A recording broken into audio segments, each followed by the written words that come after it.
Hi everybody, Jennifer here. Again, I'm going to um, try and I'm continuing to try and make everybody aware of this issue. I'm getting to some people. I mean, I'm reaching out. YouTube is helping us to get the word out to everybody. This issue is huge. I mean, it is as big as the initial civil rights movement. I view it as a continuation of the civil rights movement. It's just something that it's an injustice that needs to be corrected.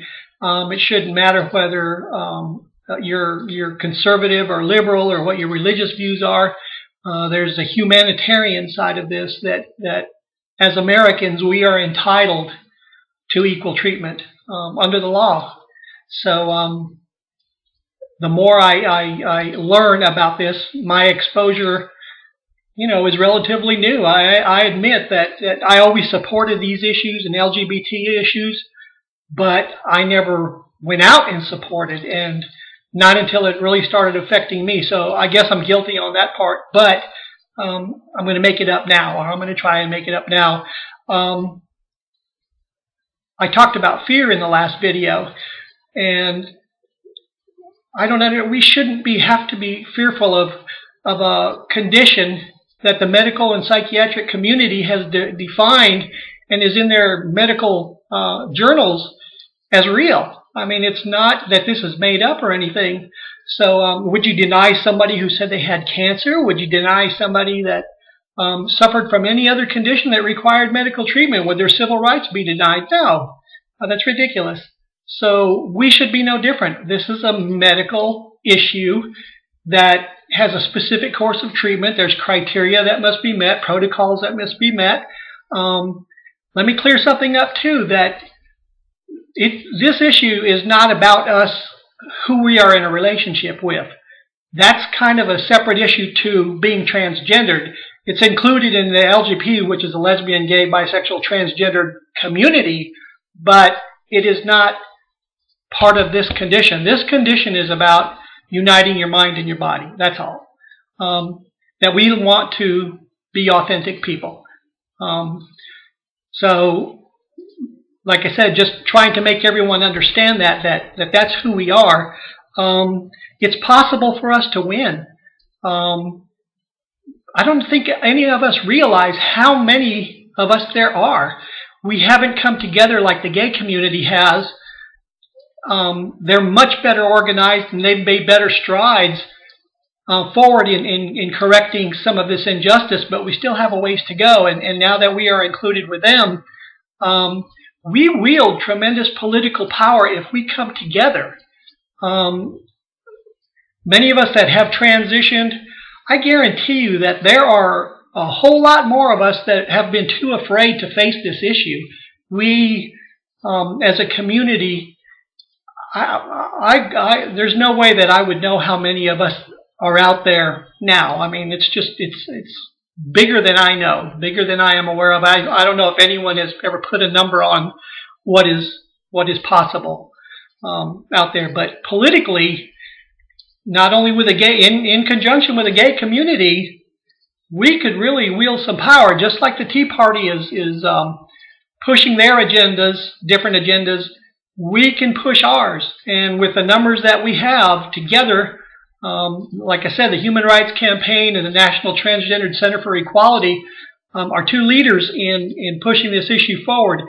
As a matter of fact, if you do support ENDA, the Employment Non-Discrimination Act, you can go to you can Google or Bing or whatever you want to do, the National Transgendered Center for Equality, and there is a link on there to sign the petition for support. You could go further if you want. I mean, with either one, I'm becoming more active with the Human Rights Campaign. I want to do more. Like I stated, I'm willing to do whatever it's going to take to get this done. But it is possible to win, and I want to relay some really good news that for me this week, when I was terminated for the stupid reason that I was terminated for, simply because the owner of my previous company didn't like my transition. Where I had support from my immediate manager and the vice president of the company who actually runs the company, you couldn't ask for more support. But the owner of the company, he just didn't like it. So, I guess he told them to terminate me, and they did. Anyway, I also, because I was terminated, I didn't get unemployment benefits. But I appealed. And there was a hearing held earlier this week, and I received the decision later, at the end of the week, that they voted in my favor. I got my unemployment benefits. Yeehaw. Which I was worried, I thought Georgia was really backward, but no, they're going to tell the company, or they told the company that it was a minor infraction that shouldn't have happened on the first offense. And to me, because it was based on a hostile work environment that they had created, they set me up to fail, and I failed. I flinched when I shouldn't have flinched, but there's no way you can be on guard 24 hours a day, And so they used that excuse, but the Georgia Department of Labor saw that and reversed their decision. So it is possible to win. I want to relay another story from a woman in our support group, that she worked for the Georgia legislature. She was an editor. She wrote and proofread the laws as they were written and put them into language. I'm not sure of her entire job, but she worked for the Georgia legislature. When she came out to her supervisor, I don't think her immediate supervisor, but anyway, she was terminated just for being transgendered.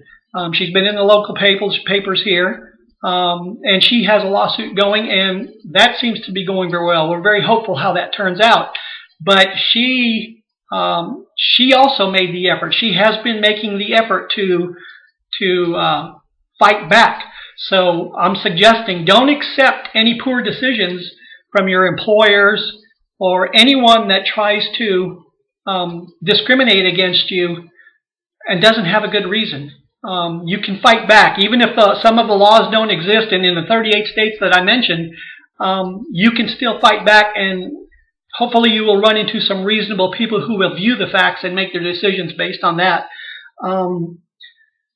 Oprah said in her last movie on her last show on Transgendered, at the end, she made a very good appeal to everyone. She said that we should live authentic lives, and that's very true. There's no reason for us to live a lie, and there's no reason for us to be discriminated against because we want to live authentic lives. We are not going to affect anybody. We're not contagious.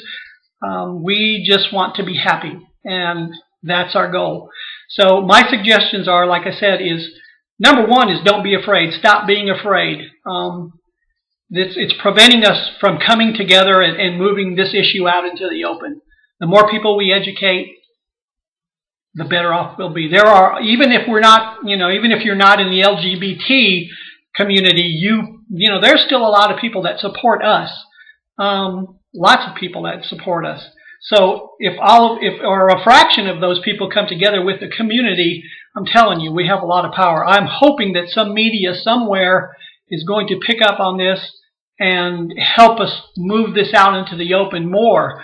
Let's have a show. I'm challenging anybody in the media that wants to help. I am more than willing to speak to anybody on the issue. So, like I said, look into the Human Rights Campaign or look into the National Transgendered Center for Equality. Both of those are working very diligently to move this forward. We have two legislators here that are pro us, and we have two that are against us. So, but we've been speaking to them all, and some of the women in the support group, and the ones that are pro, they're going to help us. But we have to change the minds of the other two, and if they won't change their minds to do as the people wish, then they need to get out of office anyway. And the last thing that I really can suggest is vote. If you don't vote, don't bitch, don't complain. Well, you can complain if you want, but to change minds, to change these politicians who holding us up in ENDA and in the legislature and with hate crimes and everything else. You must vote.